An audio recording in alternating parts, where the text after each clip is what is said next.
Hello, everybody. Welcome back to Reign of Troy Radio. It is the Carcast after USC 66-14 win over the Nevada Wolfpack at the Coliseum. We're going to give you our reactions to the game and all of that here on this Carcast. As always, I'm your host, Mike Castillo, joined with my co-host in the Rant Line studio in Los Angeles, Alicia Artola. Hello, everybody. Hello. It's another Carcast. It's another game where we're live on YouTube, another podcast where we're live on YouTube. Super excited for everybody waiting for us here at 9 p.m. on a Saturday night. Love to see that. Big shout out to everybody in the chat joining us here live on YouTube. Be sure to like the stream, and make sure that you're subscribed. Helps grow the show. Alicia, it's officially college football season. First full day of college football, huh? It's week one, first full Saturday of college football. Mm-hmm. We had a nice taste on Thursday and Friday night, Yep. and then Saturday hit bright and early, and Colorado did a thing, and then we got to enjoy the rest of the day of college football. So it's always good to have week one. Week 0 is fun when you're playing, but it doesn't really start to feel like the season until a week 1 Saturday where there are literally 1,500 games going on. Yeah. College game day might not have come into your city anymore, but well, they do have it. Wait, they did a revert? They did an update of it. Okay, because I would say they might not have that, but that's how you know that it's actually college football season. If there's a game day to begin, game day. Before we get talking about the game, USC and Nevada, I just want to let you know this episode is, of course, brought to you by DraftKings. And if you're a new user, you can receive $150 in bonus bets instantly, just following 3 steps. Create an account, deposit, and then wager $5 on any sport. Whether your first wager wins or loses, you still receive the $150 in bonus bets. All you have to do is use the code Reign of Troy when you sign up. Best part, using that code Reign of Troy not only gets you the bonus, but it helps support this show, this podcast itself. So if you're considering joining it up for DraftKings, definitely use our code Reign of Troy to maximize those first bets.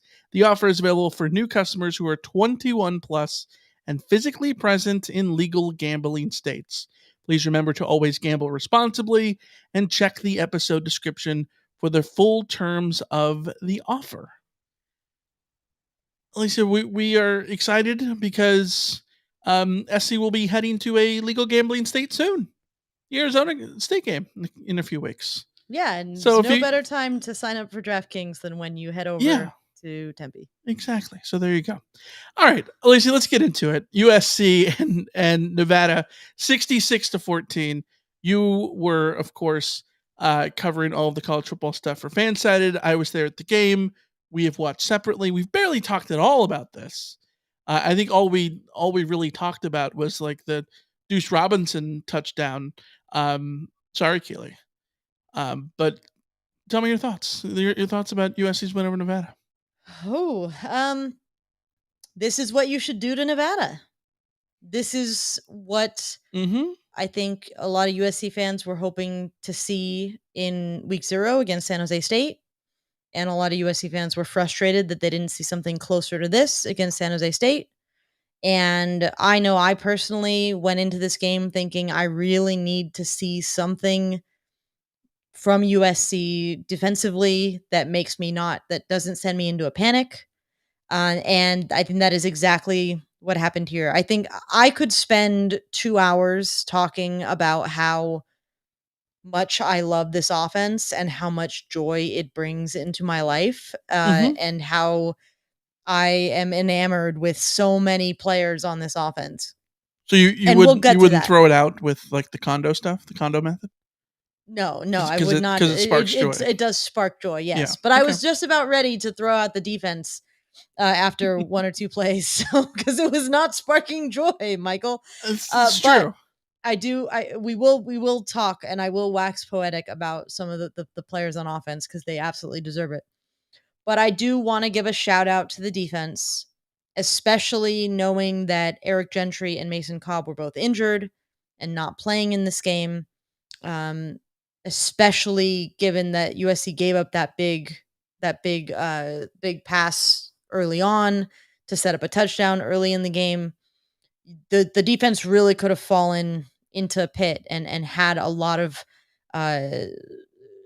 trouble and mentally not been there, but they bounced back. And this is exactly the performance that I expect to see from a USC defense. Even if when we talked all offseason about how we won't know anything positive about the USC defense for the first 6 weeks of the season, which, by the way, we need to adjust because we will find out a lot about the USC defense earlier than we thought, because Colorado is the 5th game, and having watched what that offense is capable of. Okay, now we maybe need to adjust. We will find out a little bit more about the USC defense a little bit sooner, but in games where we weren't going to necessarily find out, is this a good defense? The thing we needed to see was it's not a terrible one, though. And I think that's what we saw in this game. We saw guys out there making plays, with the exception of 1 or 2 moments where an explosive play happened, which happens. I can live with it to a certain degree. Yeah. In the way that it went down. For the most part, we saw drastic improvement from USC's defense. Now, is Brendan Lewis as good of a quarterback as Chevan Cordero? No, he's not. But USC didn't make him look like a better quarterback than he is. And I think that's sort of my important point, is there were things from last week that very clearly to me got cleaned up on individual levels. And in general, the defense as a whole came out there and did their jobs. And that was extremely encouraging for a unit that really needed to show us something. 100%. Yeah. For me, this was not a perfect game. I don't know how you have a perfect game against Nevada, because part of the perfect thing is, you only can beat the team in front of you, right? And 80-0 would have been a perfect I guess 80-0 and allowing no first downs or something like that. I guess that's the perfect game. Yeah.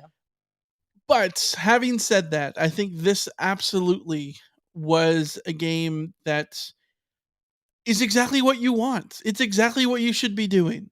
All the time, I look at the college football scoreboard, and you see other teams that SC wants to be like, or that SC is ranked higher than, and you see what they do to teams. Ole Miss beat Mercer 73-7, right?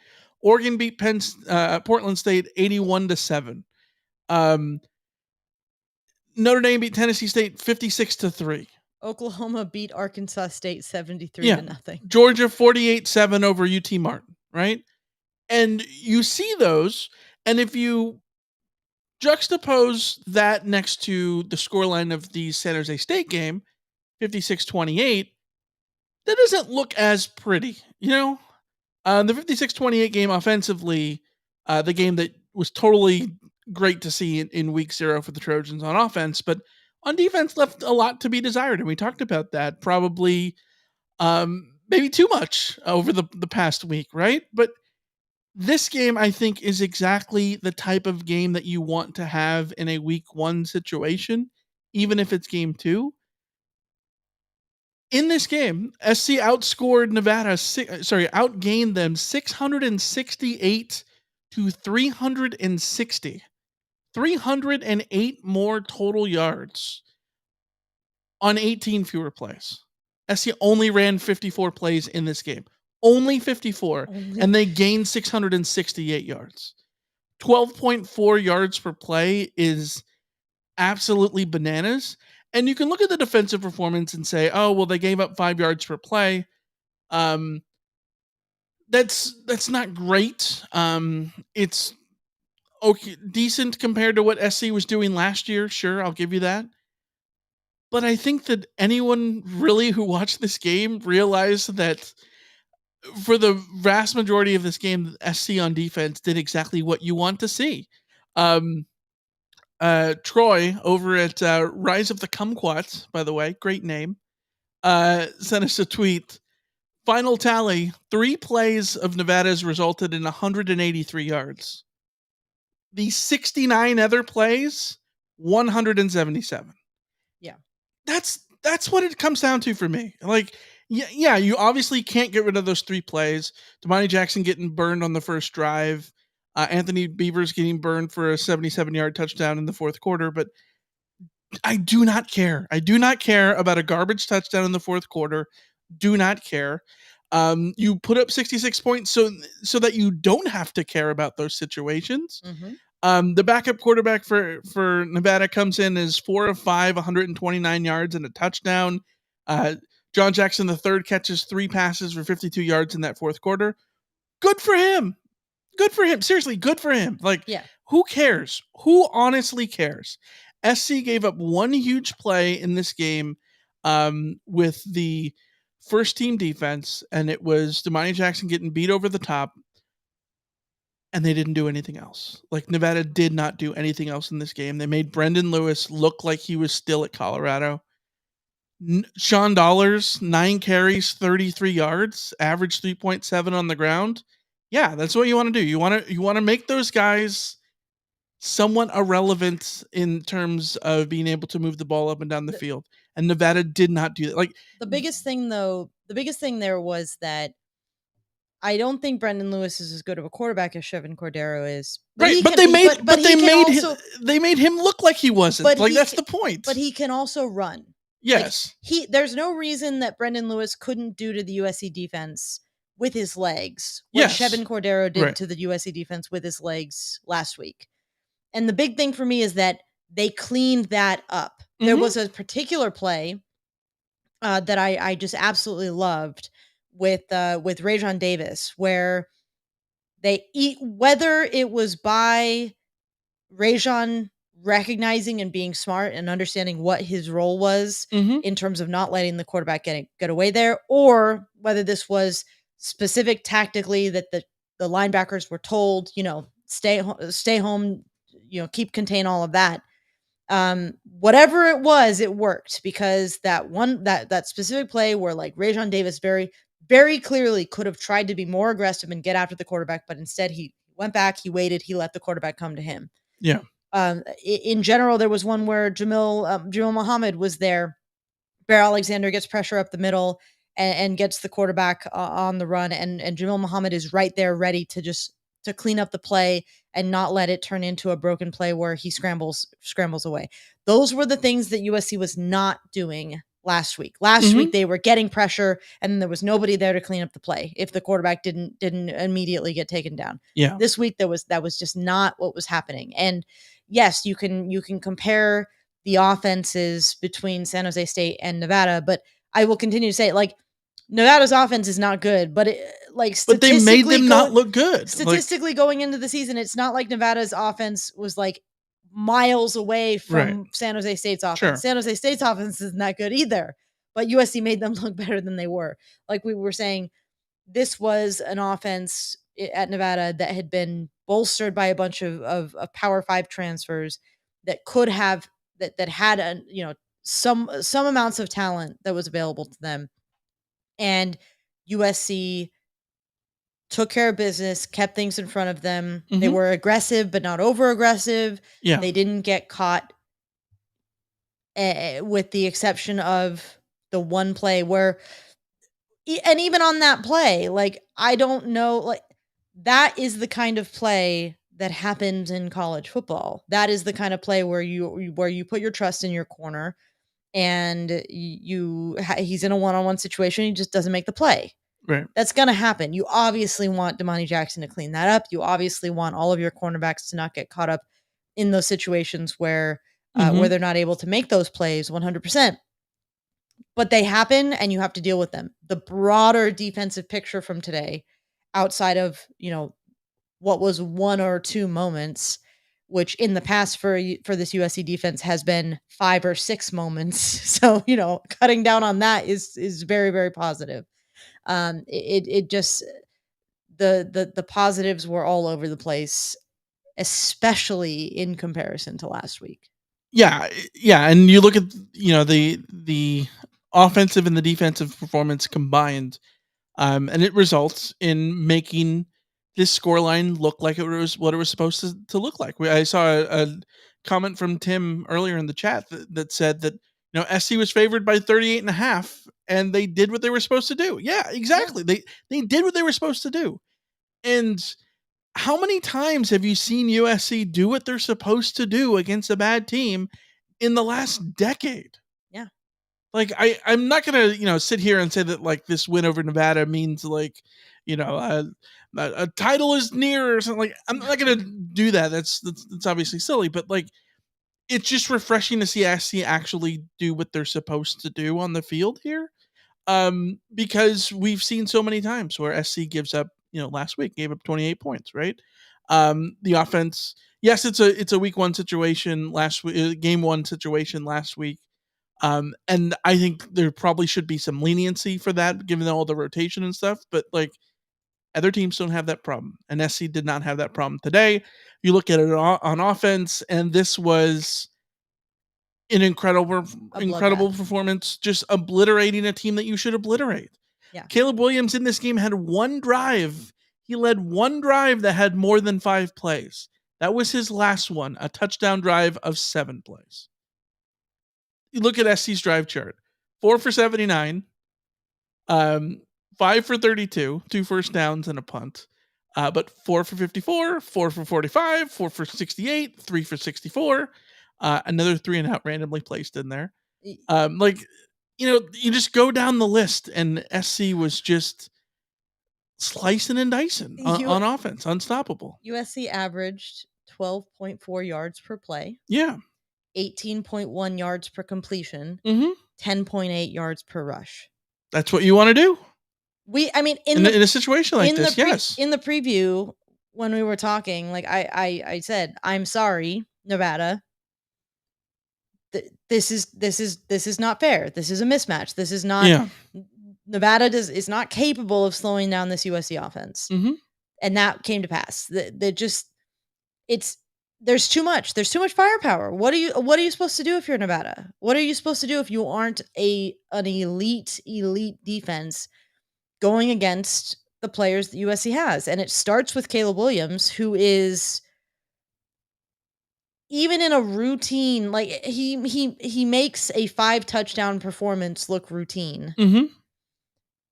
He does incredible things on plays that 99% of the quarterbacks in the country would either just get the ball, throw the ball away, or take a sack, or have a negative play. He turns them into 30-yard gains. He turns them into touchdowns. It is astounding the talent that Caleb Williams is. And he has so much skill around him. He can hand the ball off to MarShawn Lloyd, who just is a joy to watch. MarShawn Lloyd is by far my favorite new player on this team.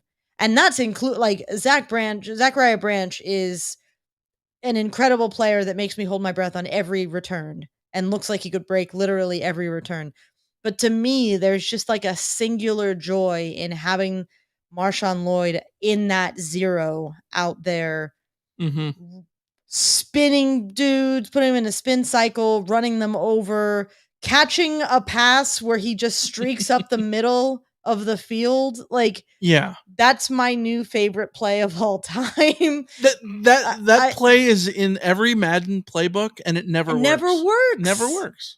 It never works because you never have a quarterback like Caleb Williams and a running back like MarShawn Lloyd to make it work. Like, I don't know. Just MarShawn Lloyd was immense. Mario Williams was immense. Taj Washington, again, the most underrated man in the country, immense. Brendan Rice popped up with some great plays.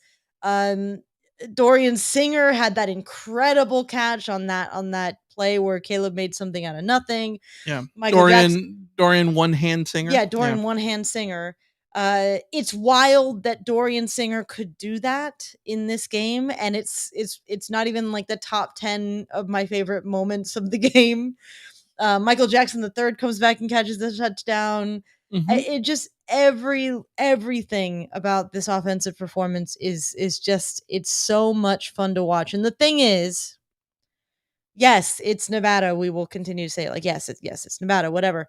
But there have been many out of conference cupcake opponents that USC has played with terrible defenses that USC did not bring this much joy in terms of the offensive performance that USC put out on the field. This is how many times have you seen a game in which the backup quarterback could not get in, right? Yeah, or could not get in early on in the game, and Miller Moss in this game was able to throw 10 passes. He threw 10 passes. When was the last time you saw a backup quarterback throw 10 passes in a game? He ran multiple drives as though it was, this really did sort of feel like preseason action in the sense that the backups got full actual football to play instead of just come in and hand off the ball and run out the clock. Like, USC was not running out the clock with those guys. They were getting them actual valuable reps. And that is wonderful, because how many years have we complained about how USC wasn't getting their backup quarterbacks enough reps? In real time, weren't getting the backups enough reps.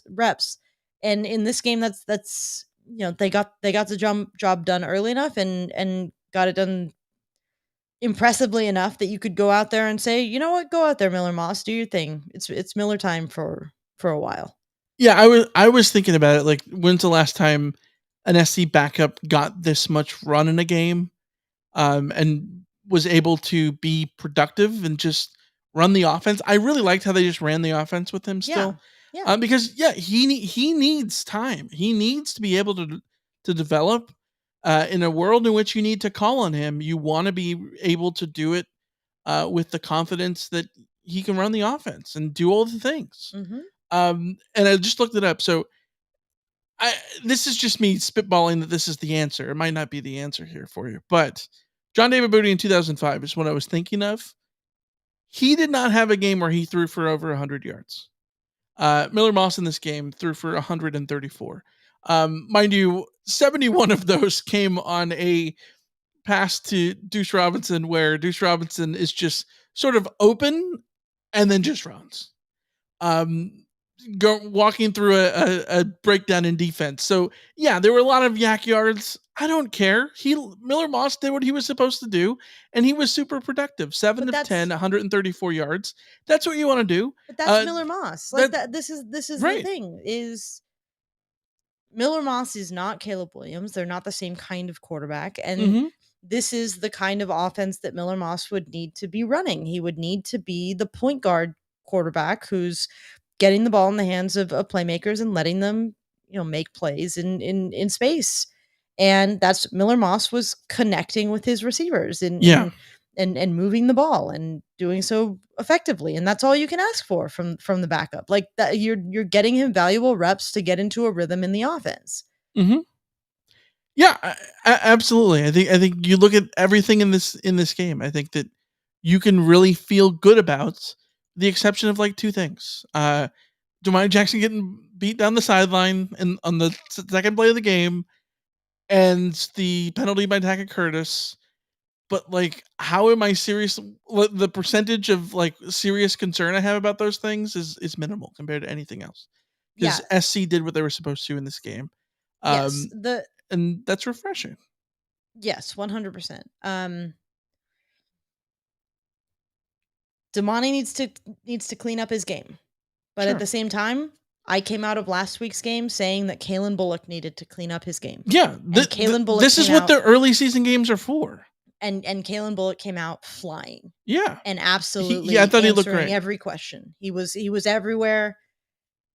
I was critical of him last week. He was everywhere. I'm very, very happy to see that happen. Domani Jackson. If this happens to him, he'll either clean it up or he won't, and he'll keep his job or he won't. Sure. USC has depth at corner that they can use if guys don't clean up those situations. The Tackett Curtis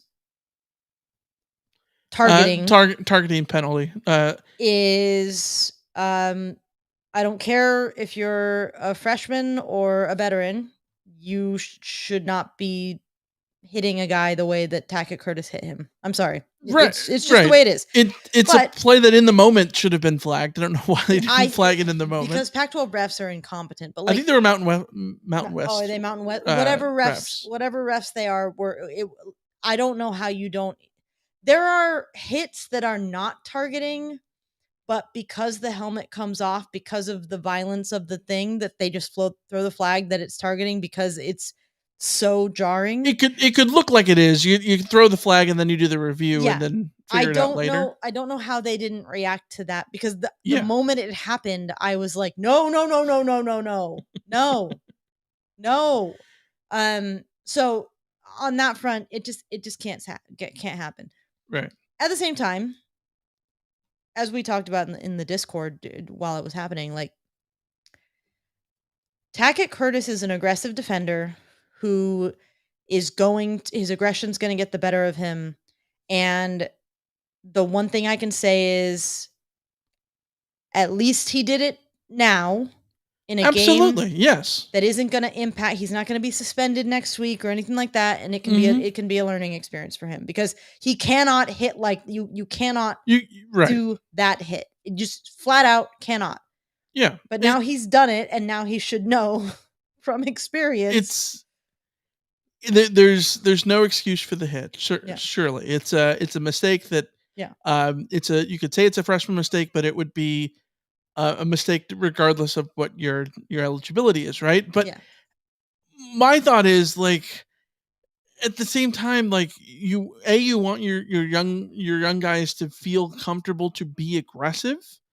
And I think that this is a good learning opportunity for him to see that not in this way, get the suspension, and you learn from it. And you do it against Nevada in a game that is not going to end up hurting you.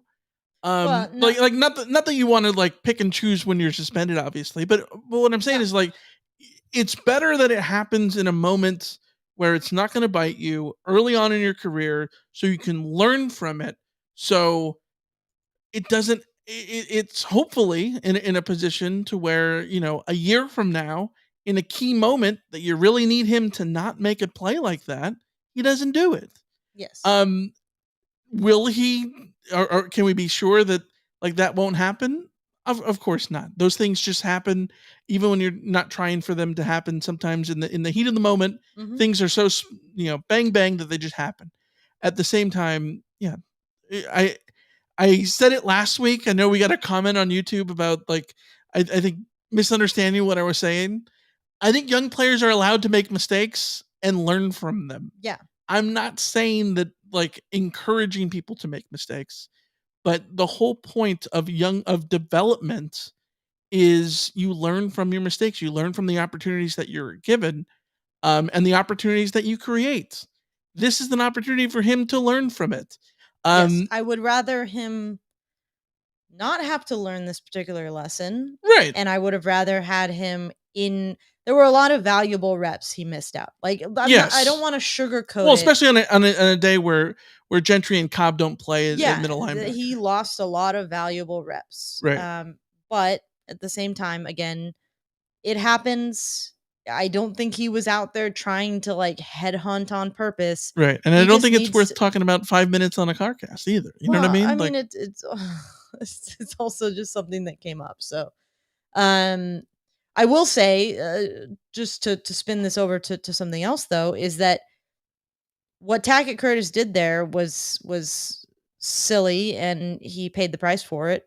But what we saw from, like, someone like Rajon Davis and Shane Lee is people taking advantage of their teammate's mistake, and Tackett getting ejected means that we got to see a lot of Rajon Davis. We got to see a lot of Shane Lee, and both of those players really stepped up and did the job. And I think I don't know, the coaches will think what they think, but to me, how did Rajon Davis not earn a good deal of real playing time in this game? Because I didn't see him making mistakes. No, I didn't see mistakes, like, really throughout the entire roster for the most part. I thought every SC played a very sound game, with the exception of those, the big pass plays. Defensively, Shane Lee led the team in tackles with 10. He had a sack. He had a tackle for loss. That sack was brilliant. He just blitzes up the A gap and forces Brendan Lewis to do this weird thing where he runs backwards and loses an additional 5 yards. Yeah, good times. But he forced him into that situation. You want to force guys into their mistakes, and Shane Lee did that. I thought Shane Lee had a very good game. Took advantage of the opportunity that he got with Gentry and Cobb not being in there. And Rajon Davis, the same thing. Tackett Curtis goes down with the ejection, and you don't have the other guys in there, and he was solid. 4 tackles, one of those as a solo tackle, did have a quarterback hurry on top of that. I thought the defense looked good throughout, and especially at linebacker, that there was very good linebacker play. When you talk about the sort of front 6, front 7, whatever you want to call it, I thought the Trojans were very good there. Nevada could not run the ball efficiently at all. 38 carries, 49 rushing yards for an average of 1.3 yards per carry in total. If the sack adjusted rushing average is 2.7 yards per carry, compare that to what SC did on offense at 11.7. Yeah, I think that's good. I think that's absolutely good. The Trojans were able to get to Lewis and Bianco. 5 total sacks in this game for the Trojans, 10 tackles for loss. There were 3 pass breakups, a couple of forced fumbles. One of them they recover Stanley Taufo on a scoop and score. Braylon Shelby coming around the edge and throwing his hand out there and stripping on a strip sack. Like I thought the defense had just the right amount of aggression. I do think that there is some of that is there's some results biased in there that this defense looks very good when they're able to make the play. Yeah. Like that sounds silly, right? But like you look at last week, look at how aggressive they were on those third downs. They didn't make the play, right? Like they were able to Cordero was able to shimmy out and pick up the 28 yards on 3rd and 22. In this game, SC made all those plays on 3rd down. They were able to get to him. And last week, if like the blitzes were effective in that they forced Cordero out of the pocket, they weren't effective in terms of actually getting to him. And today they were effective in getting to him. I thought Jamel Muhammad looked really, really good. He sort of closing speed. He gets faster, right? Like he gets so much faster when he sees that the quarterback is kind of dead to rights. It's those plays that you sort of expect. Usually, it's the defender and the quarterback taking off together, and you almost expect the quarterback to be gaining yards at every step, and Muhammad just sticks with him, and he's able to make that play, and we saw him do that last week as well. Run down the quarterback. So that is a huge advantage to be able to have for a guy on the edge because you need that. You need that kind of speed. Yeah, 100%. So all in all, big win for the Trojans, 66-14. We'll take a quick break and talk more about this game and then open up the mailbag as well here on the live Carcast. And we're back. Let's keep talking about USC's win, 66-14 over the Nevada Wolfpack. Alicia, we got a question from Lamont that said, did they say why Cobb and Gentry didn't play? And is there any update on Gino, meaning Gino Quinones? Riley in the post-game presser, this is from Chris Trevino of USCfootball.com. Riley said that no update on Quinones. Fingers crossed, he said. And then from our friend Keeley, Eric Gentry and Mason Cobb were not healthy enough to start today, per Lincoln Riley. Riley said it had nothing to do with USC's opponent this weekend. I am going to question that last question. I think there is a difference of not, and obviously I don't know enough to say that this isn't the case. I'm just speculating. I think there's a difference between not healthy enough to start today against Washington and not healthy enough to start today against Nevada. Does that make sense?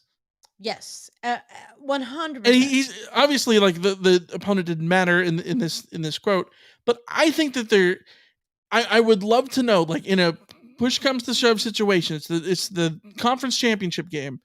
Are Cobb and Gentry out there? Absolutely, I would wager. They were on the depth chart, weren't they? He said that he. Yeah, I got the depth chart right here. They were on the depth chart. According to Luca Evans from the OC Register, Lincoln Riley said he didn't think the injuries were long term. So we don't know what that means. Like, if they are available to play next week against Stanford, that pretty much tells us that they might have been able to push it. Now we don't know. We don't know. And and I don't want players rushing back from injuries and aggravating anything and making it worse. So I don't mind it. It's just a hell of a lot easier to sit out against Nevada than to sit out against Washington, like you said. So I don't know. It's going to be hard to say because Riley doesn't give away a lot on injuries. So it's almost the kind of thing where we will never know, but we'll find out a little bit more as the weeks go on and see whether or not they're available. Because, like, okay, Stanford isn't Washington, but I also do think there's a big difference between Nevada and the Pac-12 opener. Sure. So, I will say, though, I have been very impressed with SC releasing depth charts the first 2 weeks, especially this week. Because I think last year, it was only one depth chart at the beginning, and then we never got another one after that. There's been 2 depth charts, and both of them have been gospel, with the exception of the Gentry and Cobb thing, which makes me think that, like, but those were injuries. Were injuries later on in the week, right? Yeah. And this thing was updated on the 30th, which is what, Wednesday. So yeah, like, it sort of checks out. So yeah, we could find out next Wednesday where they put up a new depth chart. There was a question from Fighting on MC about Quinones if he's done for the season. Do we have someone to step in? Well, Quinones did not start the game, by the way. USC starters on the offensive line were Monheim, Tarquin, Pregnon, Dedich, Kingston. Not in that order. That's the number order, according to Stat Broadcast. But if you look at the depth chart, the depth chart that SC put out, left tackle, Monheim. Left guard is Pregnon. Center is Dedich. Right guard, Jarrett Kingston. And right tackle, Michael Tarquin. Quinones is the second string guard. So, yes, SC, I think, has some depth there because Quinones was not starting as it was. Having said that, there's I think a lot of dudes who could step in there. Pregnon and Alani Noah have been sort of co-starters at left guard. They're listed as an or on the depth chart, and we've seen them rotate through 2 weeks now. That guys like Mason Murphy have been in and out of the lineup, not just through these first 2 games, but last year too. So I think there's guys that SC is still trying to find, the 5 guys on that offensive line, that if Quinones is a long-term injury, which, by the way, has not been. Riley didn't have an update. Right, there is no update. But if that is the case, I think this does come at a semi-fortunate time in that they haven't locked down the starting 5 yet and are still rotating guys in. So I don't know that we're going to see an actual effect of that yet. Well, it's going to be hard to say the effect of it because we don't know what the 5 is. We know what the 5 is going to be, but we don't know what Quinones would have been. That's the thing is, I thought he was having a pretty good start to the season and was very clearly working his way up into a large role in the rotation. So in that sense, it is if he's out for either a short term or a long term, the impact will be there in that USC can't rely on him as being part of that rotation when he would have. So we can't. I don't want to downplay it. USC came into the season with a very thin situation on the offensive line, barely a two deep, and Quinones was part of that two deep, barely a two deep. Mm-hmm. And losing him for any stretch of time means that you are thinner at the top and less capable of filling gaps if another guy goes down. So like that's the issue there is that it's just depth is difficult, and USC was trying to figure out who their best five was. And we don't know if Quinones would have been in that. There's a chance he would have worked his way into that five. And it's going to be hard to know now because he's not available. Yeah. 100%. Big shout out to Lamont in the chat, by the way. Heyo. Coming in with the super chat. Thank you. Big shout out to Lamont. Lamont from Atlanta. We met him in Tempe a few years ago, which was a fun time, a meetup that we had for the ASU game. So he asks, what's the scoop on Raleek Brown? Is this another Gary Bryant Jr. issue or a JT Daniels thing where he doesn't want to compete for his spot? I think it's a little early to tell. I think it's a little early to say for certain. I think it's very easy to read a Gary Bryant Jr. situation into this. It's quite similar to what happened to Gary Bryant Jr. last year, where he was not as involved in the early stages of the season as expected, and then he went into sort of a not factoring into USC's offensive plans situation. So we can't say for certain because we don't know for certain. But it's also I just think it's not hard to read the room. It's not hard to read the room. He was fourth string on the first step chart before the San Jose State game, going into Nevada this week. Dropped in the pecking order down to the scout team to the point that he was not on the scout team, or not on the depth chart, and did not suit up on Saturday afternoon. By the way, if you're playing our over-under game, we've eliminated that over-under. Yeah. We got so many questions about, are you going to change it?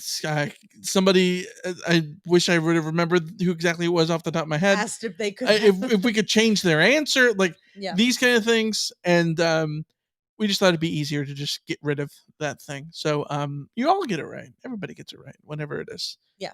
So that'll be eliminated from the over/under game. We'll talk about that more on Monday. My thing on Raleek Brown is just I can't be bothered by it. Yeah. Because I look at this score sheet right now and I see MarShawn Lloyd and Quentin Joyner and Austin Jones got 2 carries in this game. Right. And they were both very good carries. Mm-hmm. There were 14 players who caught passes in this game. Yeah, I want to talk about that rotation. Keep going. I don't want to cut you off, but we need to talk about that. I can't expend a lot of mental energy on worrying about what Raleek Brown is going to do. Yeah. Raleek Brown is going to decide whether or not he wants to be at USC and whether or not he wants to contribute to USC. At this point, USC has players. They have an abundance of players. I'm sorry. It's the way I look at it. I got home and you had the UCLA game on. Which, by the way, UCLA is currently up 14-3. 14-13. 14-13 in the third quarter. There was a shot of Kyle Ford, and you see him in the powder blue, and you're like, oh, that looks weird. And I think you can look at it and feel disappointed, sad, any of those things from the SC perspective. But it reminds me of, if you're a Kings fan, maybe you remember this. Going into the 2011-12 season, the Kings traded Wayne Simmons and Braden Chen for Mike Richards. And at the time, I'm brokenhearted. I love Wayne Simmons. I don't want to give up Wayne Simmons. Don't want to give up Braden Chen. He's going to be the future center, future second line center behind Kopitar. That's what you don't want to get rid of, right? But then you have to remember, but you're getting Mike Richards. And then that allows you to later on get Jeff Carter, right? Like, here's SC. You lose Kyle Ford because you got Dorian Singer. Because you have a roster that is absolutely loaded at the skill positions, when you've got a Zachariah Branch, you've got Taj Washington, you've got Mario Williams, you've got Mekhi Lemon and Jacoby Lane and like all these dudes. Kyron Hudson, we never talk about Kyron Hudson, Brendan Rice, Deuce Robinson, you have all Michael these Jackson. guys. Yes, you can sit here and like work yourself into a twist about, Raleek Brown not getting the opportunity, but like he doesn't have the opportunity right now because of all these other dudes. And like when you put it together and you're dominating a team, literally everybody you play on offense, because SC's offense is that good. And especially in this game where they just completely roll through Nevada, and they have a wide receiver core in which 14 receivers catch a ball, 14 different Trojans catch a pass. How can you say that you miss Raleek Brown? How can you say that you miss Kyle Ford? You can't. You really can't. Like, not to take anything away from those players. Those are guys that absolutely you want to have on your roster, right? Like, you want all the talent in the world that you want. But like, how can you say that SC misses them? You can't say that. Right? Like, I don't know what else to say. That's my feeling. That's my feeling. And I wouldn't hold it against. I can't hold it against Kyle Ford that he left to go find his opportunities. I can't hold it against Gary Bryant Jr. that he left to go find his opportunities. Mm-hmm. And if Raleek Brown decides to stay, that's wonderful, and I look forward to seeing him make plays in Cardinal and Gold. And if he doesn't, then I wish him well and don't begrudge him looking for his opportunities. But that's the reality when you have a roster as stacked as USC does, on offense at least. Not everybody can eat. And by the way, a whole lot of dudes are eating right now. Yeah. But not everybody can eat. So it just a whole lot of dudes are eating, but like they're not eating much. No, they're not. Eating. No one is allowed to gorge themselves because I thought Mario Williams had a big game. I felt like every time I blinked, Mario Williams was catching a pass. He had 4 catches for 66 yards. Right. Well, this is he did. This is why I was talking to one of our friends offline the other day. Like, oh, do you think there's gonna be a guy that has like 1,700 receiving yards or something this year and just goes off with Caleb? No. I honestly would not be shocked if there's not a single 1,000 yard receiver. Yeah. If SC just has 4 or 5 dudes with like 800 yards, I could see it.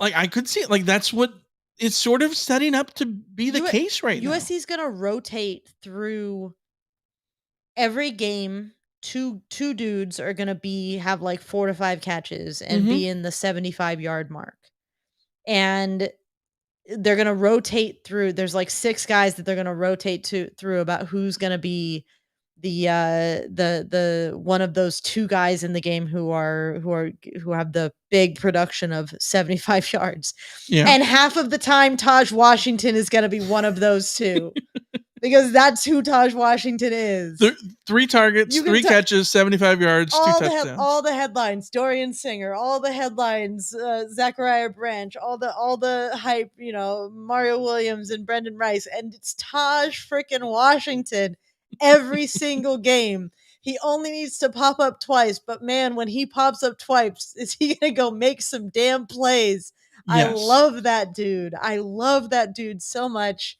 I'm so I'm glad he pops up 3 catches, 2 of them are touchdowns. And by the way, my favorite play of the game involved my 2 dudes of the year. My dudes of the year so far are Taj Washington and MarShawn Lloyd.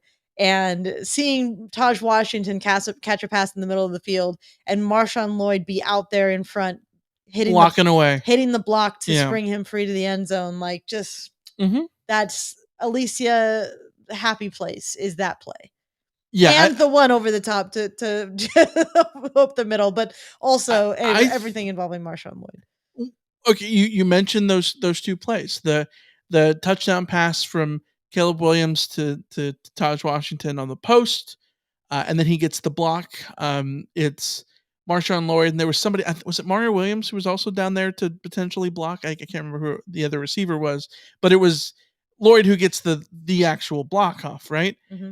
I love that play because go back and watch Caleb Williams on that play.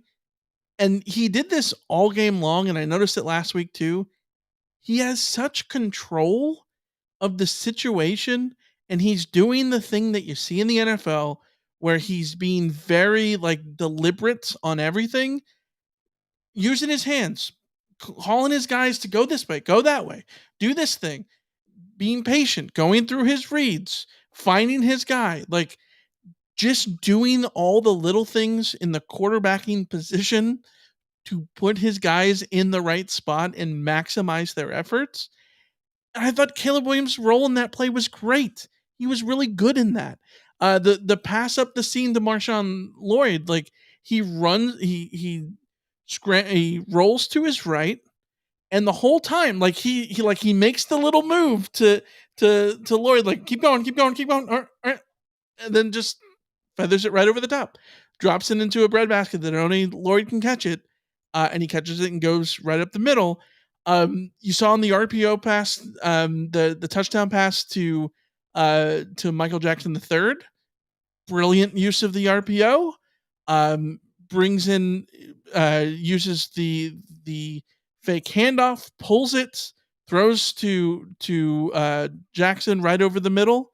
Nobody there. Makes the right read on the thing. Just doing all the little things that you need to do. And he's doing it in a year after he did all the little things too. Again, refreshing that SC has a quarterback getting better. Yeah. When was the last time you saw an SC quarterback get better? After his big It's been 2 decades. Season. Yeah. It's been 2 decades. It's been a really long time. Yeah, no. So Caleb Williams is wonderful. Lamont in the chat said, I'm not sure about that, Alicia. You're forgetting about the 4-game redshirt rule. I don't think Lincoln Riley will keep playing the freshman. Why waste a year? The thing is that the wide you can play them all. The only freshman that I would protect in terms of receiving options right now is Mekhi Lemon. And Lane, maybe? Yeah. Yeah, and maybe in Lane. Yeah. Zachariah Branch is not going to redshirt. I'm already telling you right there. I don't think Deuce is not either. Deuce, I would be surprised if he redshirts, but I guess it depends. But even if you take those guys out of it, we're still talking about Mario Williams, Taj Washington, Brendan Rice, Dorian Singer, Kyron Hudson, Michael Jackson III. So that's just 6, and we're not even talking about tight ends or running backs. So, right. No, I think you will see a lot of guys being filtered in and out, and yeah, I think we'll probably start to see less of Mekhi Lemon and Jacoby Lane and those guys in games where there isn't as much garbage time. Yeah, but I'm interested about the redshirt thing though, because that exists absolutely. At the same point, I don't know that it has been a thing that is stopping guys from getting on the field. Because I remember when it first came out in 2018, it was such a noticeable thing. Who was the running back? Right off the top of my head, I can't think about it. The running back that played in 4 games, limited to exactly 4 games, and then he transferred. It's killing me. Someone in the chat's gonna remember. I'm thinking Dom Davis. And that's not Dom Davis. No. Anyways, no, but the thing is too, I don't think they care that much about redshirts. I don't think so either. Because here's the thing. You can redshirt any of these guys, but if they're not getting playing time, they're transferring out anyways. So you're redshirting them for somebody else to use. It's sort of. That's true. Redshirts are not as essential. That's weird to think about it, but it is the case with the transfer portal. Not only that, but you need to churn guys in and out as it is, because you know that you're going to be able to go to the transfer portal. So even if you do burn through a guy's eligibility, you can replace somebody in the transfer. Like, that sounds callous. It absolutely sounds callous. It sounds like you're not valuing their development. Yeah. But I think that that's why players, I think young players and their advocates need to be thinking about this too. Not to get off, terribly off topic, but sure, young players and their advocates need to be thinking about this too, because it might come down to a situation where players are requesting to be redshirted rather than coaches deciding that players are redshirted. Because, like, yes, if I'm Jacoby Lane or Mekhi Lemon, I have to be realistic with myself and recognize that, at this stage, Amarian Peterson at running back, or some of these guys, take your red shirt and spare your eligibility to give yourself options down the line if you can already see the writing on the wall. That would be sort of it. But if I'm a coach, I am not concerned about redshirting very much, unless it's offensive linemen and defensive linemen who literally need to develop. Right, they need to bulk up. Yeah, 100%. Before we go to the mailbag, we have notes now that we use for the Carcast, and you wrote Bear Alexander is a dog with your last note. I mean, he's not a dog anymore because he left the Bulldogs, but we didn't talk that much about Bear Alexander. You can't make a Michael, like, he's not a dog because he's a bear. Because he's a bear. Yeah. We didn't talk a lot about Bear Alexander last week, I think. We just sort of mentioned that, he looks big and fast and all that kind of stuff. But Bear Alexander is a game changer for USC. I will say it again. I got some stick because I compared Bear Alexander to Stevie Tuikolovatu, which is not about a comparison between players. It's a comparison between impact of a player in a defense. What Bear Alexander can do is something that USC has not had in a long, long time from a big guy like that. He is so disruptive, and the stats do not do him justice in the slightest. I was thinking of that because there was the short yardage play. You should be they need to introduce a category of sack assists or tackle for loss assists, because Bear Alexander would lead USC in that already, in terms of being the guy that funnels the sack towards one of his teammates. Yeah, so there was the third and short where SC sort of overloads, in part because Bear Alexander just pushes the line forward. Jalen Smith and Jamel Muhammad are able to come in. Smith gets credit with the tackle for loss, but it was Bear Alexander creating the space for those two guys to get into the backfield and make the play. But Bear Alexander, doesn't he gets nothing. He gets nothing on the he doesn't get on the old stats. They don't give him a stat. They don't give him a thumbs up. Well, that was the thing with Stevie Tuikolovatu. Greatest name in the world. Was my thing. It's like Stevie T set up a lot of opportunities for the other players on that defense, and didn't get the stats. But it's just so exciting to see a player of that caliber, make that kind of impact immediately for USC. I so look forward to seeing him continue to progress and continue to have an impact, because I think it's just his presence is so important. It's just extremely exciting to see that. 100%. All right, we're going to go into the mailbag here. So if you're joining us live on YouTube, throw in questions. We've been tagging them and saving them for now before. So if you've done it already, we'll make sure that we get your question. If you haven't done it yet, throw your question in the chat. I can put the word question at the beginning. It helps us see those things in the chat. Let's go to a question from Cameron. Which backup and true freshman stood out to you on both sides of the ball? Offense. What do you think? Okay, on backup offense, or true freshman? Backup or true freshman? I mean, Quentin Joyner. The easy answer is Zachariah Branch, but that's a cop out because obviously, I was sort of surprised he didn't get much run on offense in terms of being a featured component. Mm-hmm. They did not run those option plays like they did last week. And I am not mad about that. I wonder if did they just not want to put those kind of exotic plays on film ahead of Stanford? Were those just fun things that they were trying out? Did they only put them on film against San Jose State so that way Stanford and ASU and Colorado can think about them? They have to prepare for them. I don't know, but they didn't do those things. And Zachariah Branch was not on the field nearly as much as he was last week. But this is a game where everybody rotated, and we've talked about it. These two non-conference games have had a big preseason vibe to it. So I don't know how much you can actually truly read from that. Yeah, 100%. But that's why you sort of have to take what you see from all of these guys. Like I've been saying, there will be a Zach Branch game, there will be a Mario Williams game, there will be a Brendan Rice game, there will be a Dorian Singer game, and all that kind of. They're just gonna. The Zachariah Branch game was last week. Yes, but there'll be another one. Yeah. No, okay. So the backups or freshmen on offense.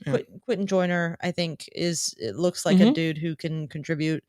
I feel a nice long touchdown run, 47 yards. I feel a little bit sorry for Darwin Barlow, who's another guy I really like, but it almost just feels inevitable that Quentin Joyner is becoming that sort of third running back option for USC behind Lloyd and Jones. So, yeah, but I mean, the kid can run, so I'm not complaining. I put on Twitter that Darwin Barlow is this team's Broderick Green. Not like, yes, they're both physical backs. I'm not talking about how they play, but in the sense of like in a blowout, you see them in there and you're like, damn, this dude could be good if he was the featured back. Yeah. But also he's not going to be the featured back because there's these four other dudes. Yes. Yeah, exactly. And that was the thing with Broderick Green. If you remember, Broderick Green was so good, SC would be like I was kicking the living hell out of Washington State, and then Broderick Green would come in there. Screaming for Broderick Green to get more playing time for a long time. And just never happened. Hey, there were days that I thought that Desmond Reed might be as good as Reggie.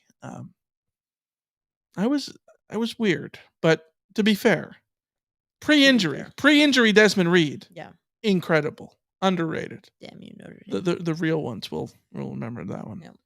Yeah. Okay, defense. Which backup or true freshman stood out for you?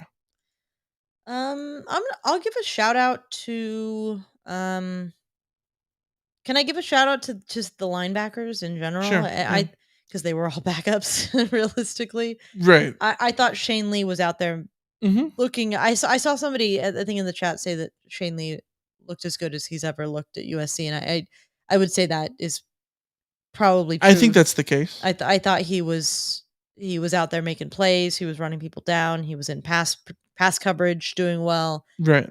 He's making stops. So that was really good to see. And I liked what I saw from Rajon Davis. I think that was a very encouraging performance from Rajon Davis.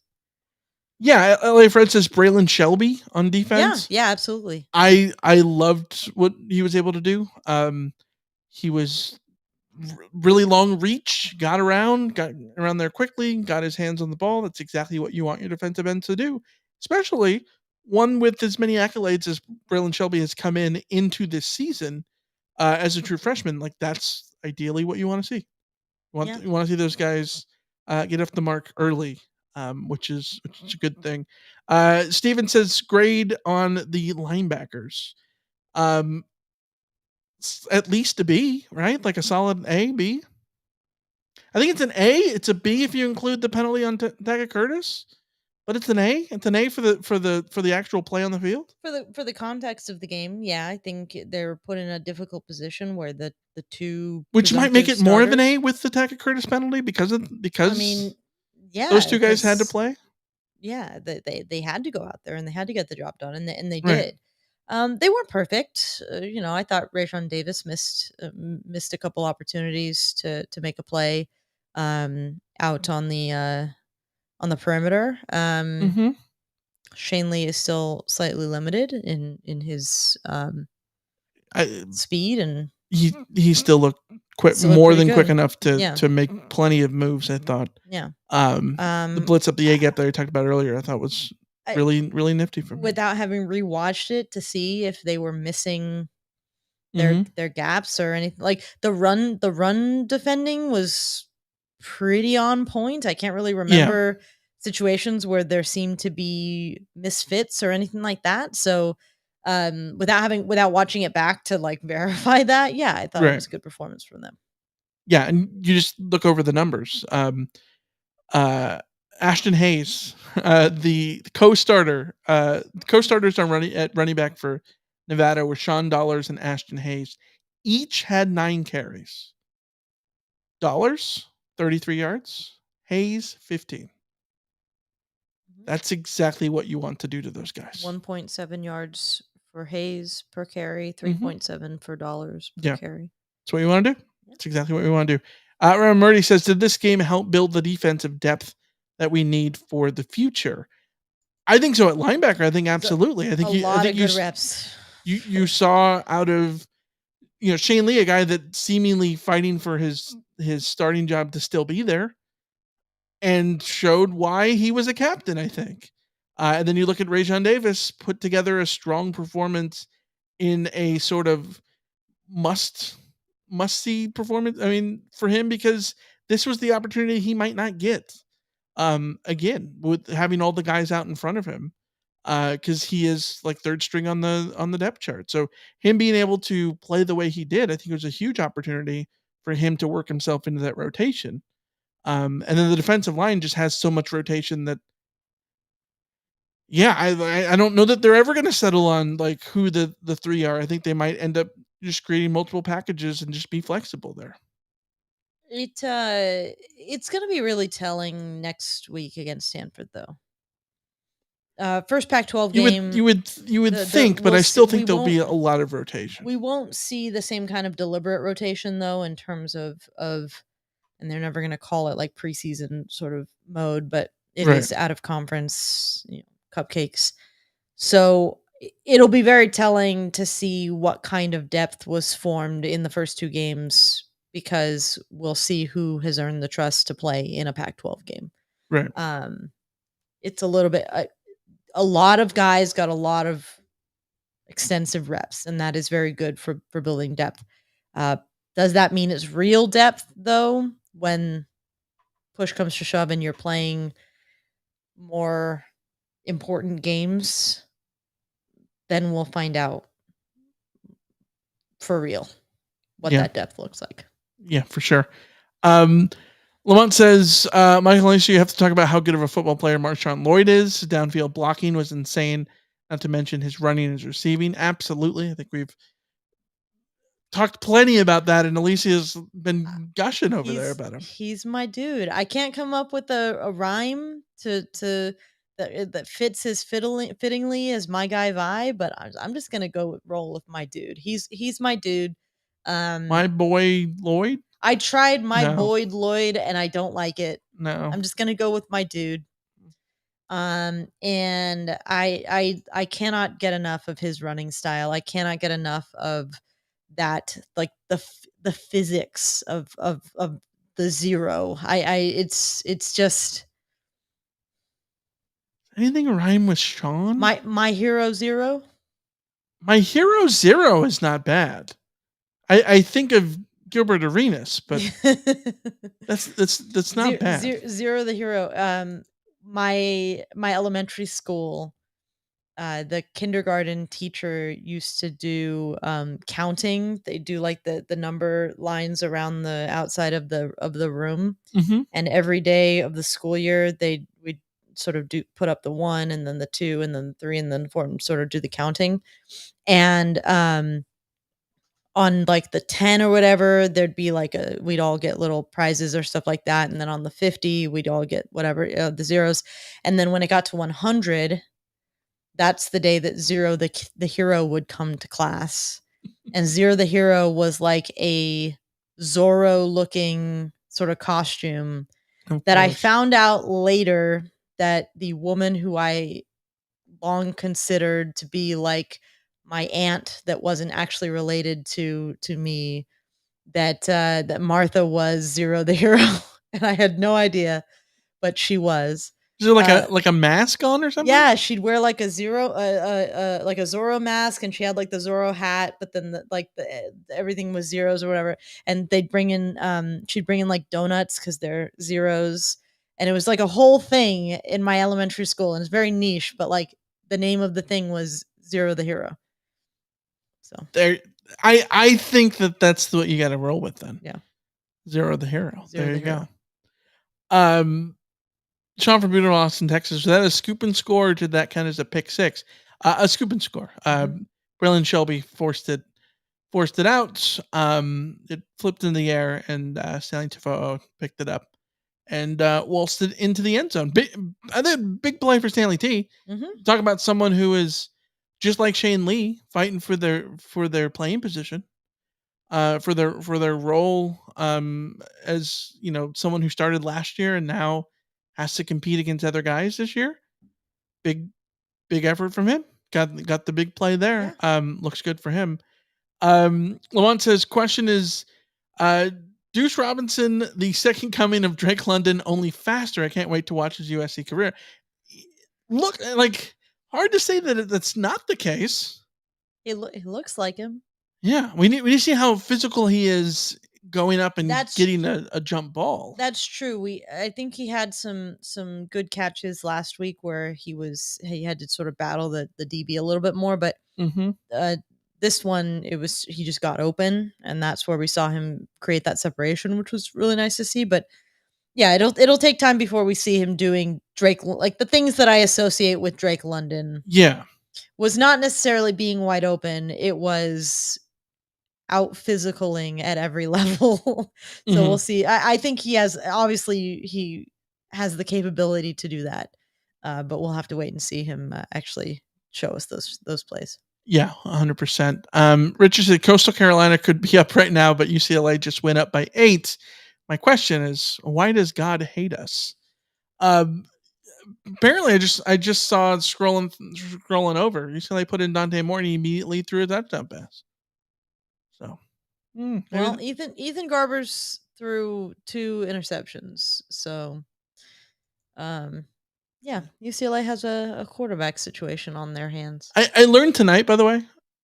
Our friend Trinice is at the game, sitting with the Coastal Carolina family because she knows someone who's playing on the team for Coastal Carolina. And she's like, why are they the Chanticleers? So we do some research. They are the Chanticleers because, and she's like, is there a connection because South Carolina is the Gamecocks? Well, they are the Chanticleers, which is a rooster, because the Gamecocks are the Gamecocks, and it used to be USC Coastal. Like that was the name of the university until 1993 that it became Coastal Carolina University. So at that point, up until that point, they were called the Chanticleers because, just like UCLA and Cal are both the Bears in the same university system. But the interesting part is this means that Coastal Carolina, A, used to be a USC, and B, their name before they were the Chanticleers, before they became a USC, was the Trojans. So Coastal Carolina used to be USC and Trojans. Yeah. Not at the same time, but USC and Trojans. Yeah. Big shout out to Dan, by the way, dropping us a super chat. About this Carlos Sainz lead the first lap tomorrow in the Italian Grand Prix. I haven't watched quali yet, so I don't know. We'll see. We'll see what Ferrari can do. I love Carlos Sainz, but I know better than to put my faith in him or the Ferraris. So absolutely not. The Ferraris are gonna put his tires on backwards as they roll to the as they roll to the grid. Something. Lamont says, is Jamal Muhammad the new Morgan Breslin? I think okay. Let's talk about Morgan Breslin. One of my all-time favorite USC defensive players. A dominant force in 2012. Came from the JUCO level up north, from Morgan Creek, I believe he was something Creek. He was from Contra Costa JC or whatever it is. Yeah. Was it Morgan Creek? Isn't it more? But Morgan is his name. That's what I'm getting Morgan the creek. Breslin. Walnut Creek. Is Walnut Creek? Walnut Creek might be where the Pac-12 used to be. Yeah. Yeah. Anyways, He comes as a JUCO transfer and was dominant in 2012. He was the best player on the team in 2012. He was from Diablo Valley College. Diablo Valley. Born in Walnut Creek, California. Walnut. There you go. So, sort of quarter right. He was so good. 18 sacks in 18 games. Yes, 13 of those came in 2012. Will Jamil Muhammad get that many sacks? No, I don't think so. So, like, we were talking about... If he does, then USC's defense is much better off than we expected. On the flip side, look at Thule last year. Look at all the production that Thule got. Like, I never would have thought that Thule would have, like, led the nation in sacks for, like, most of the season. Mm-hmm. And he did. So, I think it's possible. I just think that there's so many guys that they want to rotate on defense that I can't imagine that somebody is as productive as Breslin. On the flip side, are you talking about this as like this defensive player who comes out of nowhere and ends up just being this great pass rusher? I think Jamil Muhammad absolutely could be that guy. Absolutely. Like, I love the way that he looks coming off the edge. Like, he gets faster when he gets in the backfield. Yeah. It's fun to watch. It is very fun to watch. I would love if we could be comparing him to Morgan Breslin in terms of production at any point in the future. Yeah. But I don't know. So long as Bear Alexander is funneling sacks out to the edge, you can see it happening. The way Muhammad just slides in there, he's got the confidence, I'll tell you. Yeah. Let's go to a question from Randy. This 2023 class looks like a very special one. What say you?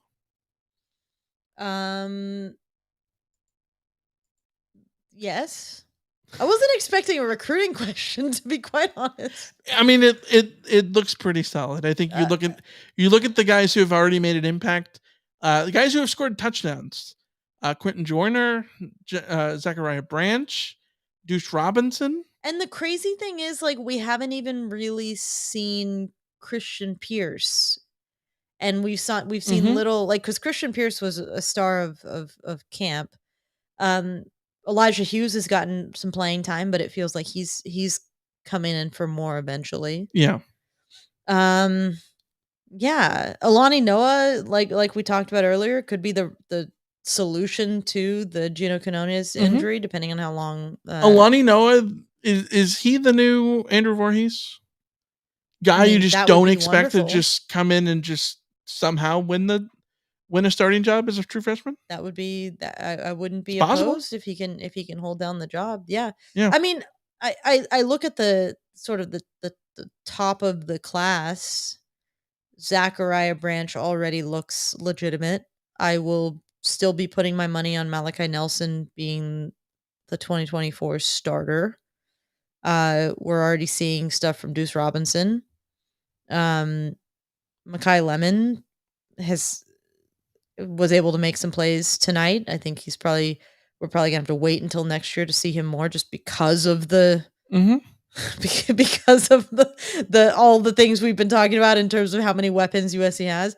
Yeah. Braylon Shelby in game 2 has a strip sack that results in a scoop and score. Yep. Quentin Joyner breaks free for a touchdown in game 2. Tackett Curtis starts the first 2 games. So yeah, this class looks special. It's also very early, and we're sort of going to have to see how these guys continue to progress and develop and get better and do everything. So yeah. Yeah, I agree. Ron says it sucks not knowing what quote injury Cobb and Gentry have. More transparency would be great. Also, I feel as reporters not doing a good job as they're all afraid to report openly. Okay, I'm going to kick the push back on that part. Reporters they're not afraid to do their job here. I think the USC has literally put out that if they report on injuries, they will lose access. So yes, I think everyone agrees, with the exception of football coaches, and not just Lincoln Riley. This is football coaches across America, everywhere, at every level except for the NFL, which is mandated. Nobody wants to talk about injuries willingly. Hey, the Big Ten is they're going to mandate them. Going to mandate injury reports 2 hours before game time. Yes, which will be nice. It'll be nice to have those things. Absolutely. But like this is the nature of college football coaches wanting to hold everything close to the vest because of strategy and because of what benefits them.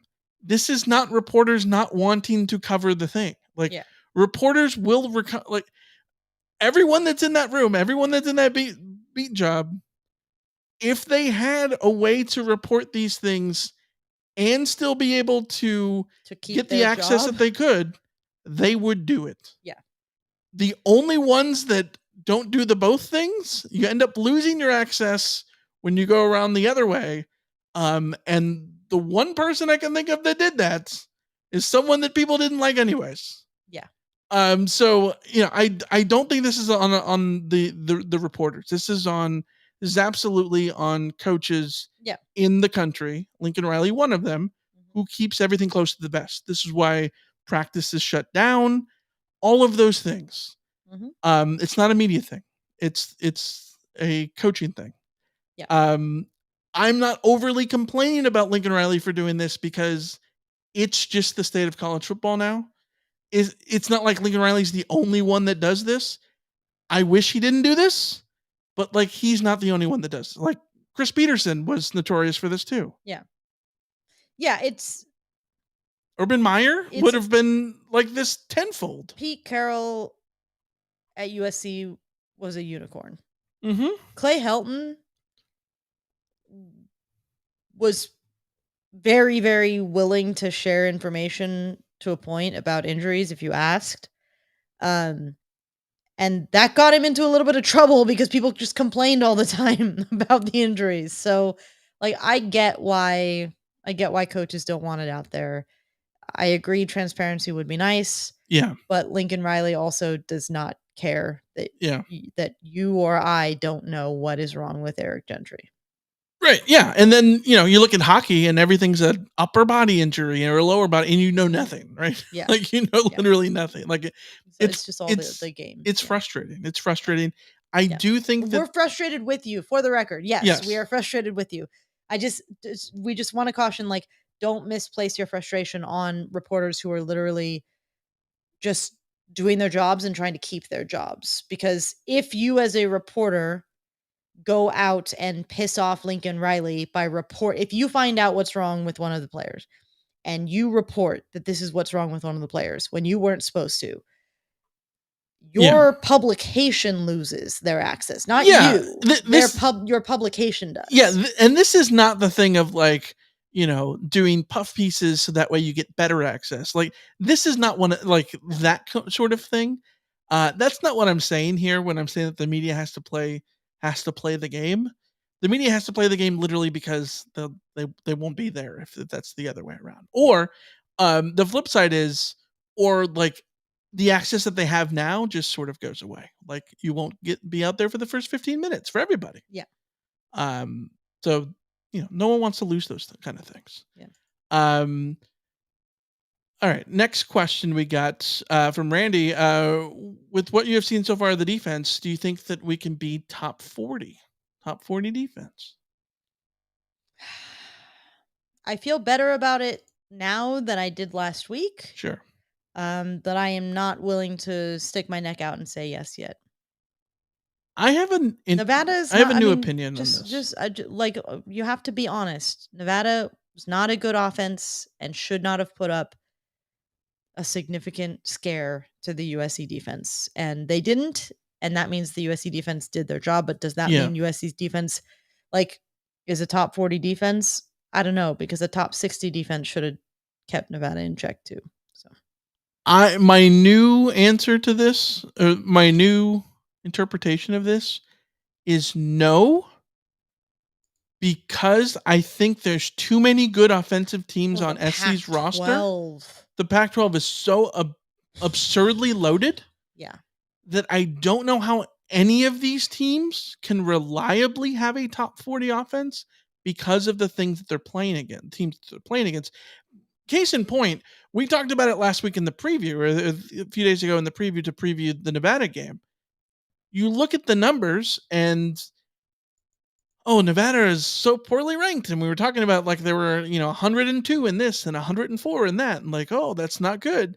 And then you juxtapose those to SC's defensive rankings, where SC was in 120th. Like, that sounds even worse, right? But you have to remember that Nevada was playing Wyoming and San Diego State and Air Force last year, and SC was going up against DTR and UCLA. Yeah. Okay. So maybe the framing, instead of talking about like top 40 defense, which I don't know. I'm still willing to say, is the framing more about putting it into the context of the Pac-12? Sure. Like, if you are a top 4 Pac-12 defense, you're probably doing okay. No, I think that's a good way of putting it. The other thing is, a lot of the metrics like SP Plus, where you look at whatever the rankings are, it's going to be adjusted by opponent, and like that'll be factored in there, right? So like that'll play a role. And you look at those numbers, SC defensively is not as bad as the total numbers show you. SC in like pass defense was like 128th or whatever it was. But if you look at the SV Plus, I can't remember off the top of my head, but it was probably like 100th or whatever, right? Like, yeah, that's better than 120th. Still horrible, right? But like, I think you could end up in a situation like that where by the total numbers, SC still might be like the 90th worst defense in the country, but maybe by the metrics, that puts them around top 50, and that could be good enough. But again, remember, we've been throwing out the top 40 defense, whatever it is, just as a way to sort of create a metric. But we've also always said from the beginning that it's about the eye test in the end. Right. I can imagine a context where USC's defense gives up 35 points in a game and we are sitting there going, that was a really strong defensive performance. Yeah. Because when you're playing, a team like Washington with Michael Penix, like that's all you can hope for. When you're playing a Bo Nix Oregon, that's all you can hope for. It's about, did you get the stop when USC needed the stop to be gotten, which is something we've talked about that USC's defense didn't do often enough. Right. Against the lesser opponents, they didn't do it often enough to close out a game and just put it to bed. Mm-hmm. And against the better opponents, there was always the pressure of like, it's the last team with the ball kind of situation. Right. And ending up in a situation where you lose to Utah because you can't get the stop in the end, and you squeak by UCLA because Dorian Thompson-Robinson throws it at Corey Foreman, who's out of position. Like, it sort of levels. Yeah. 100%. Sean from beautiful Austin, Texas says, is this the last year of the Pac-12 that it's the most loaded? Every team has a gunslinger. Every team has a dude or dudes catching the ball. Yeah, it's sad, right? Like, it's awesome and sad at the same time. It's awesome that the Pac-12 is going to go out with like this amazing year that I think we all see. I think you can make the case right now that every Pac-12 team looks better than they were last year. Just about. We haven't necessarily seen anyone but Utah play a team with a pulse. I guess Utah and Colorado. But like, everyone looks good. Everyone is doing what they're supposed to be doing, and it's going to be really damn exciting, and that is awesome. And it's also sad that like this meant nothing to the future of the conference. Like, that's depressing. Yeah. Yeah, because the timing was all wrong. Yeah. So, all right. For the record, Oregon State was the best defense in the Pac-12 last year, according to SP Plus, and they ranked 16th. So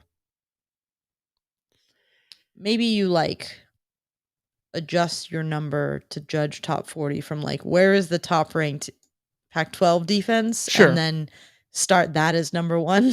Yeah. And go down the way. Yeah. Lamont says, how good is the Colorado shaping up to be? There are two Heisman candidates versus ours. Yeah, the Colorado thing is the most shocking thing of this entire day for me. More so than Chelsea crap in the bed against Nottingham Forest. I thought for sure that I've talked all off season that I have not thought that the Deion Sanders experiment in Colorado is going to work. It might not, but week 1 is showing that it already is. And his kid at quarterback looks incredible. Looks absolutely as good as people thought that he could be in the perfect scenario, and he's already there in week 1. I think that makes that game at the end of the month scary as it stands right now. I think we need to see more. We need to see Colorado continue to do that.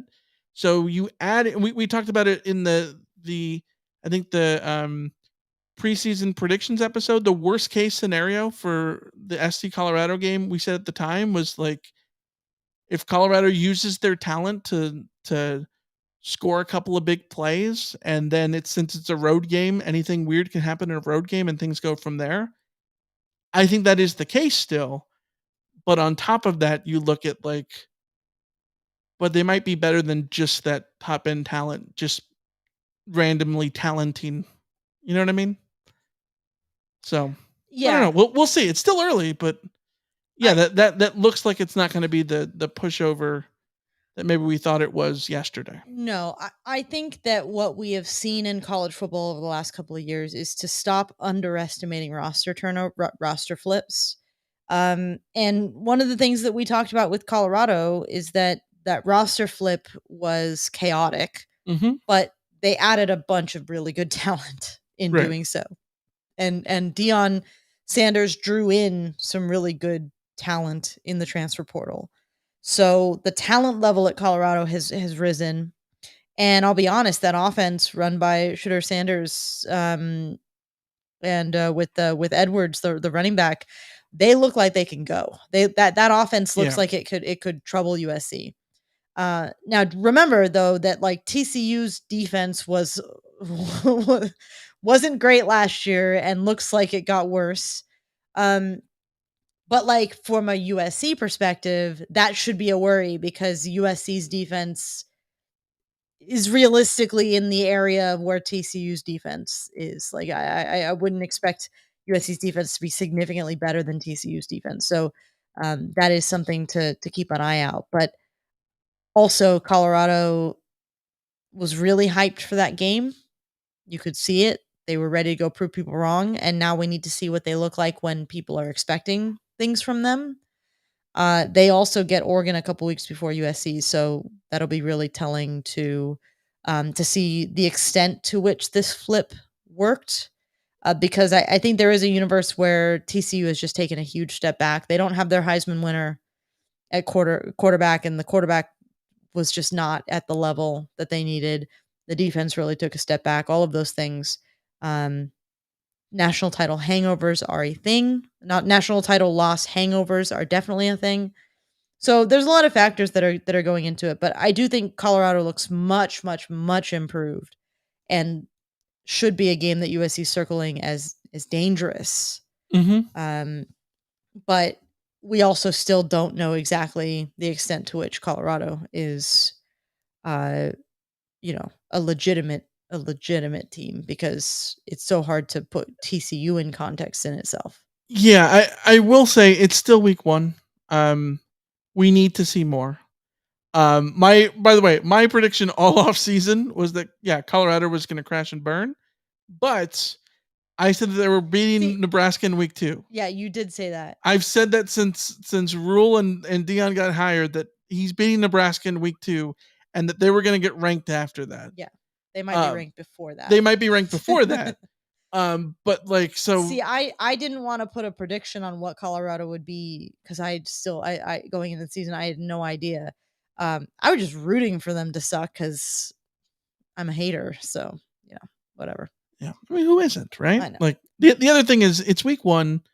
You remember 2014 when everyone wanted to anoint Kenny Hill? It's the Heisman winner because he threw for like 500 yards in week one against South Carolina. Like, I'm not saying that Junior Sanders is Kenny Hill, but like also let's let everything play out. So many a team has been crowned for a week one performance against a team that we thought would be good that isn't good.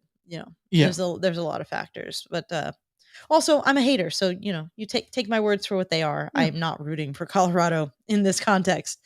I do want to call attention to something that LA Fred in the chat said. Oregon State gets San Jose State tomorrow, Sunday. That will be a way to judge our defense in comparison. I have that game circled. I'm really looking forward to that game. Mm-hmm. Oregon State had a really good defense last year. Oregon State has DJ Uiagalelei, so I was going to tune in anyways because I'm very curious to see how that experiment is going to work. Yeah. But the fact that they play San Jose State is an even better litmus test for putting that San Jose State game into a little bit more context, because if they handle Cordero without a problem, then I'm going to take that under advisement for how I'm thinking about USC's defense. Yeah, I expect that Oregon State will handle Cordero pretty solidly, because Oregon State was very good on defense last year. So they were the only ones that handled Caleb Williams. Yeah, they're starting from a better place in that sense. But it's still a road game. That game is in San Jose, so who knows? Who knows what that means? We will see. We got a question from Wind and the Sun. No words on Earth and Fire, but Wind and the Sun asked us, are we worried about the D's continued vulnerability to big plays in one-on-one situations with wide receiver and a cornerback? Is it a tackling issue? Our corners can't tackle after getting beat. I think it's more a getting beat issue, and once you've gotten beat, it's hard. Like usually, you're just not in a position to tackle. Mm-hmm. In the context of a one-on-one wide receiver versus cornerback situation, I would say I am worried about that vulnerability, but that to me is a schematic philosophical vulnerability. USC, and we talked about this a little bit last week. Defensively, what Alex Grinch wants to do is be aggressive and force the opposing team into mistakes. And part of that philosophy means that you're going to be sending blitzes, you're going to be doing sort of exotic coverages and stuff. And a lot of times that's going to mean putting your corners on an island and trusting them to take care of business because you've sent the safety on a blitz. Mm-hmm. So am I worried about it? Yes, because getting beat is not good and can undo a lot of other good work that the defense does. But am I worried about it in the sense that if the defense is doing what it's designed to do, you will give up those occasional big plays, but you will live with them because you are causing more havoc plays that result in games like the one that we saw here against Nevada. And I know it's a bad example because Nevada is not the offense by which we judge what they can do to USC's defense. But in theory, this game is a blueprint wherein you can afford to give up 2 big plays that result in 2 touchdowns because your offense is going to score 7 touchdowns and your job is just to make all the other stops. And if you give up 2 touchdowns, that doesn't matter because on the whole, your aggressive defense resulted in them not getting touchdowns the other 6 drives that they had that were meaningful. Mm-hmm. Yeah, I think so. It's about finding the consistency, and it's about finding a way to just continue to improve. I think. And it's about keeping that success rate on the drive on the opposing drives down to 25% instead of the 50% that we saw at times. Yeah. So it's a high wire act, but if you can pull it off, it's great. It's also a very scary thing to behold if somebody's not skilled enough to do it. Yeah. For me, consistency was the thing that we wanted to see after the first game. And that's what SC did in this game. SC was very consistently good on just about every play with the exception of those big breakdowns. I will absolutely take that.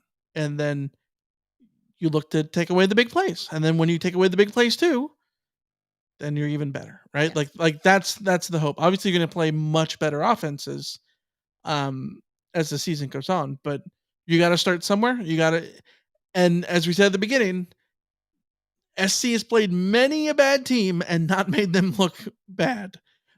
SC made Nevada look bad in this game, which is the big deal there. So, all right, I think it's going to wrap up the game there, or the Carcast there. Just want to run through the scoreboard really quick. By the way, UCLA currently leading Coastal Carolina 27-13. Looks like they're going to get a win. There, Washington big winners 56-19 over Boise State. That was a very close game for most of the first half, though. And then Penix just completely blew up. Penix went wild right before halftime. They scored 28 points in the second quarter and blew the doors open. Yeah. Oregon beat Portland State 81-7. A game in which the Ducks had like 729 total yards, 38 first downs. Puddles the Duck had to do 550 some odd push-ups. It's because the push-ups, it's not factorial, but it's football factorial. Yeah, it's right? Every time they score, every time you score, the Duck does that. Yeah. The total number of points that you have on the board does it. So when you scored 75 or 74, whatever. You're doing 7 plus 14 plus 21 plus. Yeah. You're doing the 71. And then when you get up to 81, you're doing 81. So yeah, it's a whole thing. I am jealous that Oregon scored 80. I wanted USC to score 81 as well, but also Portland State is an FCS opponent. They are Portland State, yeah, exactly.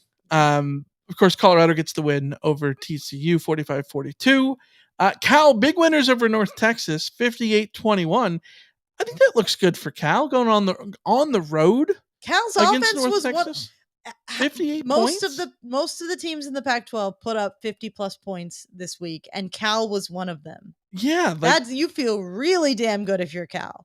Them giving up 21 points defensively, I expect their defense to be at least somewhat decent every year, and so that's maybe a little bit of a surprise. But North Texas is also a team that has had some good offenses in the past. So now I want to know the Cal people. Did you go to Buc-ee's? There's the Buc-ee's in Denton. Did you go to the Buc-ee's in Denton? I need to know. Wazoo, big winners over Colorado State, 50-24. Again, on the road in Fort Collins. Yeah, got you. If you're Washington State, you feel very good about that one. You have to. Absolutely. Arizona, taking care of business, doing what they needed to do, 38-3 over Northern Arizona, a team that they lost. They lost to, 2 years ago? Whatever. So Jedfish is doing the thing. Is building a program that's I don't know. Arizona's not going to compete for the Pac-12, but they are now in a position where they don't have to worry about their out of conference schedule, which is where they were before this. So yeah, absolutely. Of course, Utah beats Florida 24-11. ASU over Southern Utah 24-21 in a weird rain game that had a long delay. I'm going to give Kenny Dillingham and the Sun Devils a little bit of a pass here because when there was a 2.5 hour lightning, it might have been even 3 hour lightning delay. I went to sleep before this game restarted. So I'll give him a little bit of a pass. That was just weird. So, you got the win, you got out, and no harm, no foul. Yeah, they're Stanford, 37 points on the road at Hawaii. Ashton Daniels is the guy who won the job. I don't think that was one of the names that I even remember from the season preview.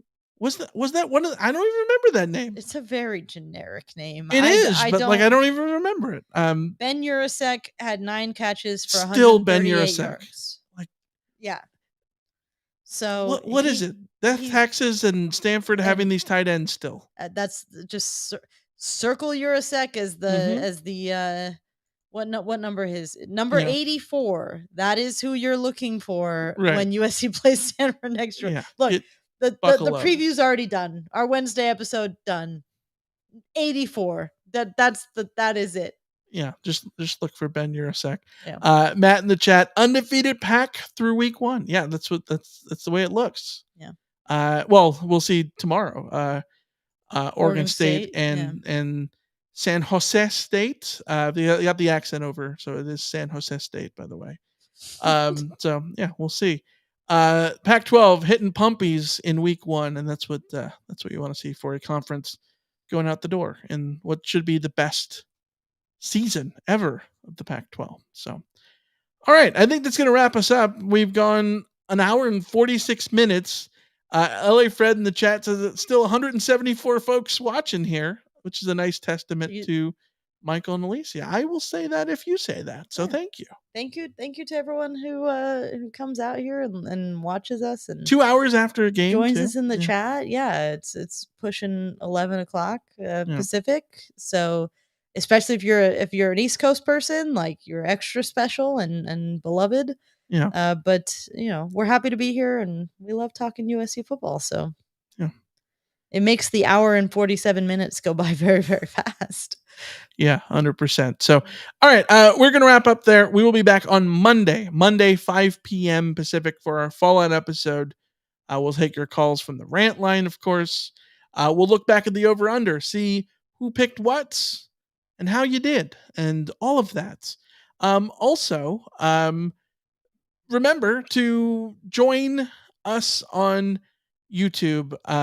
Like the stream. Be sure to hit the like button here. Hit the subscribe button if you're not subscribed. That helps us join the show as well. And you can become a member of the Rot Squad for $4.99. You get all of our bonus content, including our Thursday night Rot After Dark shows. Which I say that, and this week, hold on that. We might have to reschedule our Thursday night game or Thursday night Run After Dark this week, so that might be moved to a different day. We're gonna talk about it in our Discord, because you get access to the Discord in as a Rot Squad member. $4.99 a month, you get all of our bonus content, plus access to the Discord, plus the bonus Run After Dark show, usually every Thursday night, 9 p.m., which is a fun little hangout. Last week we went, literally 2 days ago, we went for like an hour, and it was almost 2 hours. We were just hanging out with people. It was a really fun time. Yeah. So we enjoy that. Ram Murdy says, what time will the Carcast be next week? Whew. The game's at 7:30. So that means it ends at 11. Oh man. It's going to be like a true Carcast, maybe. We will announce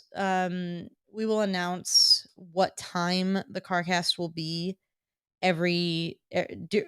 during the game or near the end of the game. We will let you guys know what time the Carcast will be. Yeah. Normally, 99% of the time, conventional game times, it'll be 2 hours after the game ends. That's what we're sort of aiming for, 2 hours after the game ends.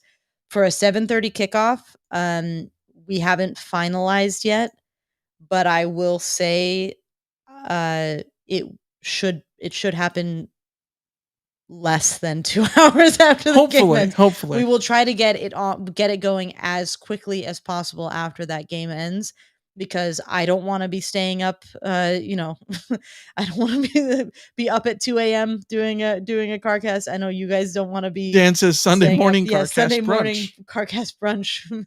maybe that's the move. Maybe that's what we'll do. But we will make it very clear on our social media. On YouTube, we'll schedule it.